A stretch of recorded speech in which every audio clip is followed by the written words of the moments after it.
Hello and welcome back to Big Mouth and welcome to Tuesday's edition of the dceu Daily. Don't forget to tag me over on Twitter at Movies TV Man, and of course follow me. Give me your video suggestions, your topic suggestions, any articles out there. I will do independent videos about your suggestions if they interest me. So don't get the arse or the hump if you don't actually get them. It has to be interesting, and also it has to be interesting to people watching as well. We must remember that as well. So today we are going to explain Jim Lee's and Walter Hamada's multiverse strategy for the DC extended universe, the DC live action universe, be it on TV, streaming, or the centralized Earth One cinema universe. And so we go to the comics because it's very interesting to me, because I wasn't always into the comics. I was more into live action DC than comic books. So I always used to wonder, why do we have multiple Superman stories going on at the same time? How can Superman be having all these adventures at the same time? And so I quickly figured out, because I got into the comics while watching Smallville, because I used to follow, every month I used to buy the Titan Smallville comic. It was amazing. And, you know, it used to talk about the comics a lot. That really was an education to me. So I quickly found out that all these stories that DC actually do, because there's so many different titles every month, and I know that Warner Media and AT&T are reducing the amount of titles that DC do, but they'll still have multiple titles going at the same time. So they have multiple titles going at the same time, but not from the same universe. They have Elseworld stories, they have different multiverse stories, Earth 1, Earth 2. So you have all these stories running consecutively, but they're not all set in the same universe, in the same multiverse. And this is what Jim Lee and Walter Hamada are attempting to do with this multiverse strategy. So, and for example, you could have a Green Lantern movie totally set on a different Earth. On that Green Lantern movie, Green Lantern could actually cross over with Superman, but not Henry Cavill's Superman. Not any Superman you've seen before, but a totally brand new Superman, because he's from another part of the multiverse, another timeline, anything. It could be anything. The rabbit hole goes so deep in terms of the multiverse, it makes it very interesting, and it gives us this variety we can go down. So you're going to get multiple Supermen, multiple Batman, multiple characters, multiple versions of Shazam, even multiple versions of Black Adam. You can do absolutely anything. And it's going to be interesting being an actor playing these characters now. So it won't be, for example, you've got Ray Fisher, who was making a big stink during the Justice League shoot. And of course, according to Ray, Jeff Johns said to him, look, we've got another actor playing Cyborg, so if you don't behave yourself. And I think, even though that seems very toxic, as I said the other day, if an employee isn't happy if an employer isn't happy with an employee, and he says to him, look, mate, if you don't pipe down, there is somebody else who can do your job who keeps his mouth shut. So that is always been the employment atmosphere. There should be a place where you should be able to work in a non-toxic environment, but also don't forget, if you've never been on a set before, it's calamitous. There's lots of things going on at the same time, loads of voices, loads of bellowed instructions, and sorry to kind of evaporate your illusions, but yeah, people do argue and call each other names. It's what happens because it's so stressful. They're not walking on red carpets. They're not wearing ball gowns. It's a very, very hard job. And the director and the DP have to organise all of this. So very, very difficult. And so it's not as simple as calling out, toxic behaviour, because there's a lot of toxic behaviour on a set, because it's very, very stressful. That's something you won't see on your bonus features. That's coming from someone who's been on multiple movie sets, worked on them, and after you've done a day, you really feel like you've done it. Now you're enjoying it, it's great, but it can be a bit toxic. So deal with it, Ray. Anyway, and so we're going to have multiple versions of these characters. As I say, it's going to be interesting for these actors playing these different versions, because basically you can be replaced at any time. I've been talking about Margot Robbie as Harley Quinn, maybe being killed off in James Gunn's The Suicide Squad. They can literally pluck out another 6 from, like 6 or 7 more Earths. So, although we all love Margot as Harley Quinn, if she's decided to quit, if she's fallen out with WB, that's life. There's lots of good actors out there who can play that character. So it's a lot less problematic. So you've got all these different titles in DC Comics that are from different Earths, different portions of the multiverse, and this is what you're going to get in the live action universe. And basically, it's as simple as that. It's not that difficult to look at and say, right, so there's multiple Earths, right? There's different versions. So you could have a Joker movie, right? Not Joaquin Phoenix, not Jared Leto, a totally, awesome, epic Joker movie, not an origin movie, just one that the Joker's absolutely nuts in, right? And you may never see him again, right? It's just one director's vision. You could see a Catwoman movie, not that one, not the Halle Berry one, although it'd be interesting to bring her back and give her another chance to do a proper Catwoman movie. Hey, who knows? Hey, she may be the mother of the Catwoman from the Batman. You could do something like that, but anyway. And so you've got all these different versions of these characters all around in the multiverse, right? So kind of, multiple Earths, a pretty simple concept. So there could be, if we had a multiverse, right, there's like 6 or 7 versions of me, heaven forbid, right? And they look like me. They could look different, actually. They could look a little bit different.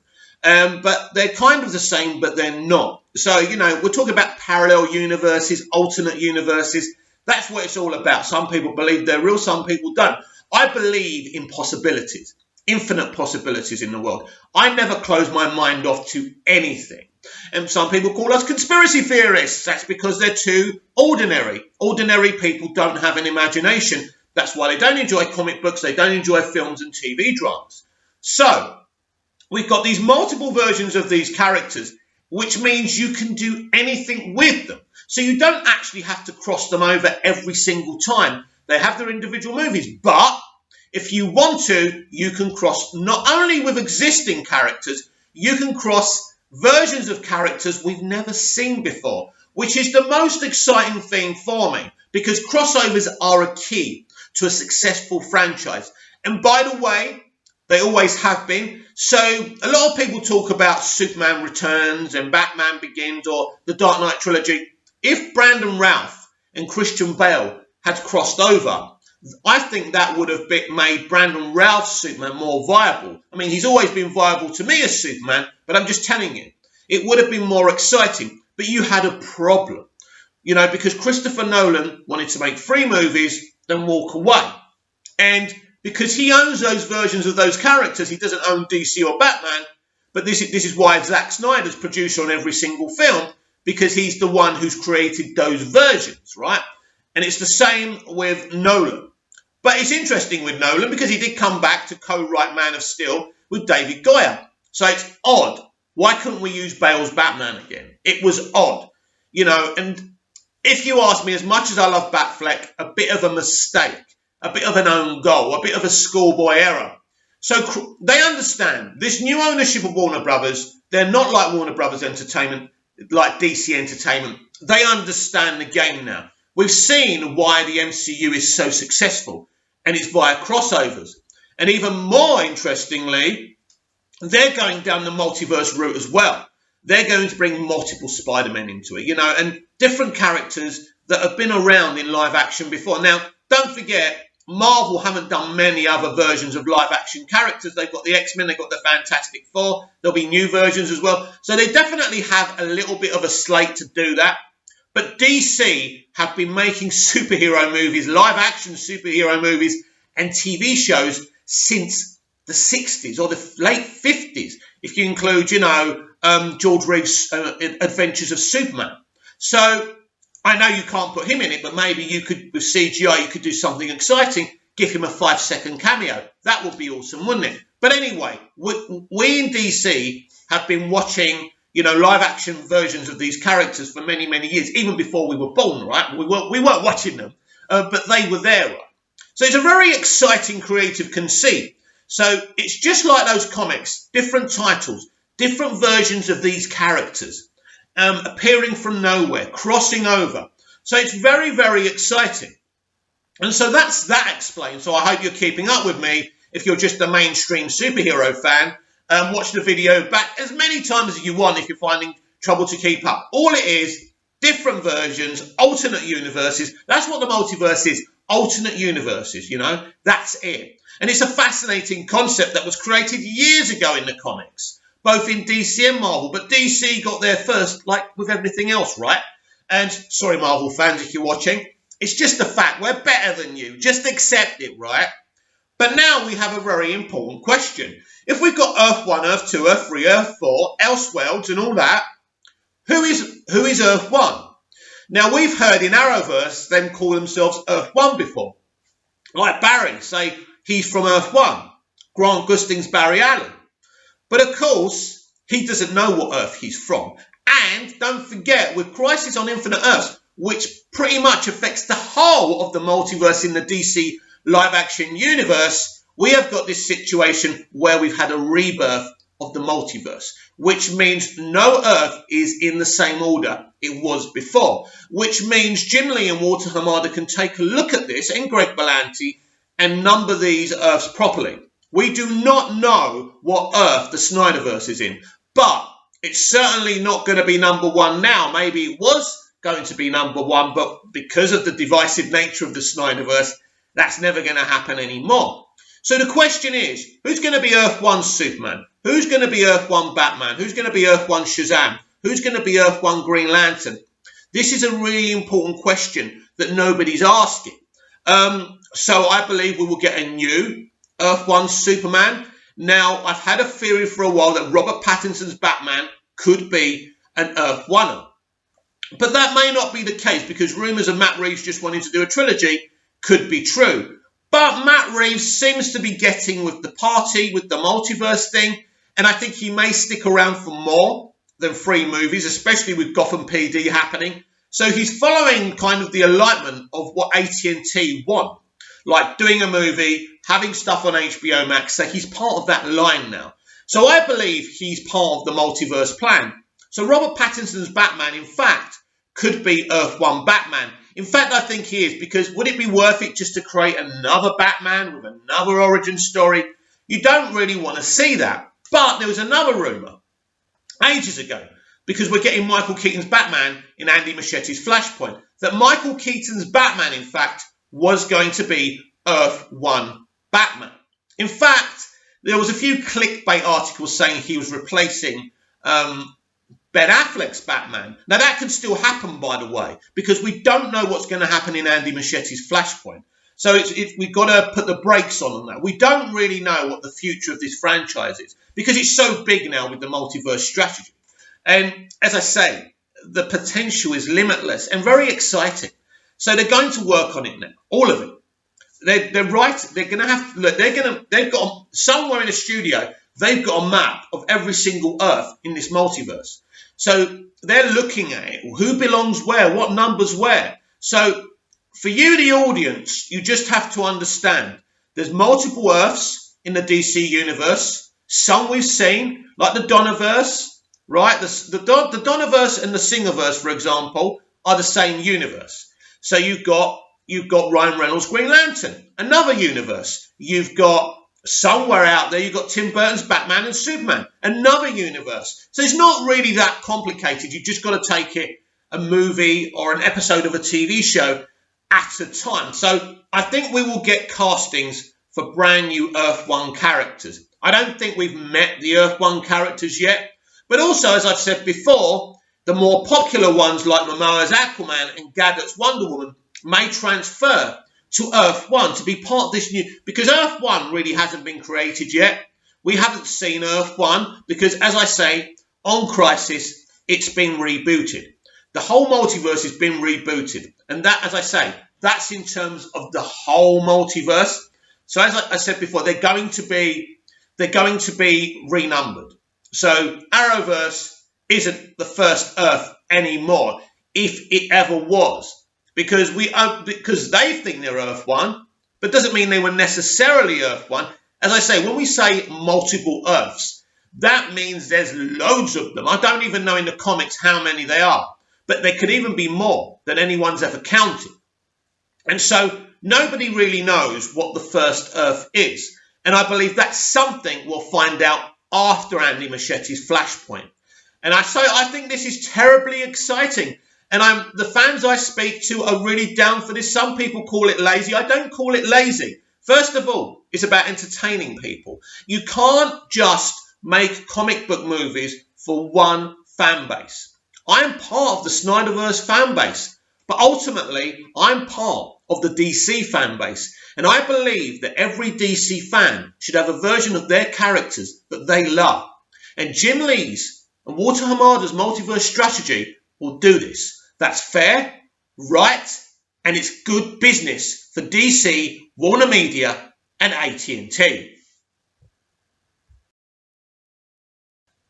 Now, Scott Edwards has suggested an article to me from Screen Rant from a few months ago. Superman and Batwoman crossover confirmed to be in Smallville. Right, remember, you can tag me over on Twitter at MoviesTVMad and make similar suggestions. So, Batwoman showrunner Caroline Dries confirmed its crossover with Superman and Lois will take place in Smallville. The setting of the new show, I kind of said this the other day, by Rachel Lablanotti. Next year's Arrowverse crossover between Superman and Lois and Batwoman has been confirmed to take place in Smallville. Since The Flash and Arrow formed the first ever crossover for the ever-growing DC universe, fans have come to expect that point in the season where characters from multiple Arrowverse shows come together for some big event. The most recent Crisis on Infinite Earths was the absolute biggest, bringing together every single Arrowverse show, plus other DC shows, and even movies. Fans already knew whatever came next wouldn't be able to surpass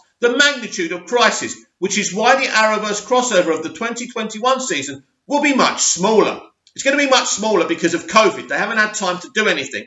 But I think it's, as a few of us were discussing over on Twitter yesterday, maybe the bigger crossovers with more episodes, they're a bit difficult to pull off because they still got to, pull off the shows they actually do. It's a really ambitious thing to be on a TV schedule and a TV budget.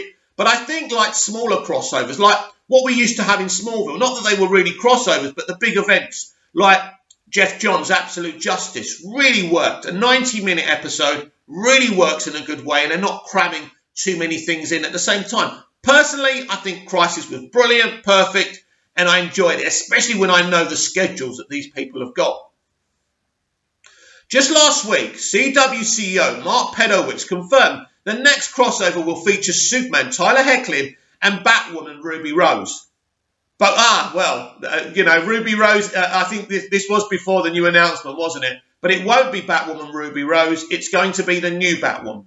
Both characters are relatively new additions to the Arrowverse, with Batwoman recently wrapping up the first season of her show, and Superman finally getting his own spin-off after appearing in Crisis and on Supergirl. The specific plot details of the crossover have yet to be revealed, particularly because they're still being developed, but now fans have at least one thing figured out: the setting.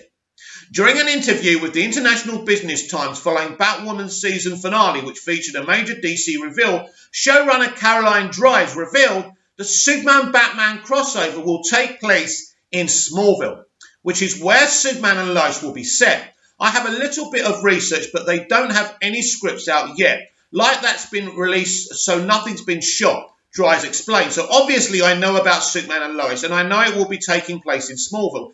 And all the rest is to be determined. But it's going to be a great challenge because those crossovers always end up so awesome. The crossover is clearly still in a very early stages, but more information might emerge in the coming months. Fans at least know it won't be premiering until 2021 because the CW recently confirmed all Arrowverse shows will be delayed until then. This is more likely because of the coronavirus pandemic, which cut production short and forced most Arrowverse shows to end their seasons without proper finales. Exactly when they'll be able to pick up filming again is unclear. But there's a good chance they won't be able to do so in time for what would have been their full premieres. Right, every Arrowverse show is filming now, But The Flash, I'm being told, has halted production because of a COVID-19 infection. But don't worry, in a few days' time or even a week's time, they'll be back filming again. This is the new normal. Don't worry about it. Despite all of that, fans can still rest assured that their favourite DC heroes will be back in action at some point. The promise of another crossover will likely increase their excitement, even if it isn't as big as Crisis on Infinite Earths between the crossover. The new continued fallout from Batwoman's first season finale, there's a lot to be excited for. Arrowverse fans just have to be a bit patient. Well, your patience won't have to be that long, because in the new year, we begin with Superman and Lois, and that's awesome. In response to that article, it's pretty clear to me why choose Superman and Batwoman to cross over, because you can't do anything else. You can only have like a mini crossover. For me, it looks like they're setting up Superman and Batwoman as their Green Arrow and the Flash. The Green Arrow is no more. The Flash, Grant Gustin's The Flash won't be around for much longer. He's got more chance of doing central, DC Extended Universe movies, which is very exciting, by the way, than remaining on Arrowverse. I'd give it a couple of years, but it's the most popular show on there, so they're not going to mess around with it yet. But I think its lifespan is very, very short. And so, yeah, they've chosen those two characters because they want to make them the new Arrow and the Flash. Will it work? We'll have to wait and see. And Scott has asked me a question. At Movies TV Mad, my question is, do you think Supergirl and other heroes will appear in the Superman and Batwoman crossover? Well, we know that Batwoman revealed their Bruce Wayne. So I absolutely believe that Batwoman, Superman, and Batman will cross over together in the next season of Arrowverse. So that crossover, I'm telling you, this is what I believe, by the way, is Superman, it's Batwoman, and it's Batman, the new Batman from the Batwoman universe. So that's really, really exciting. So we will see. They revealed the actor for it and everything. So that's my prediction, Scott and everybody else. Batman to cross over with Superman, Lois, and Batwoman. Watch this space for more. Comment down below. Like, share, and subscribe. And I'll be back tomorrow with even more DCEU Daily. See you again soon.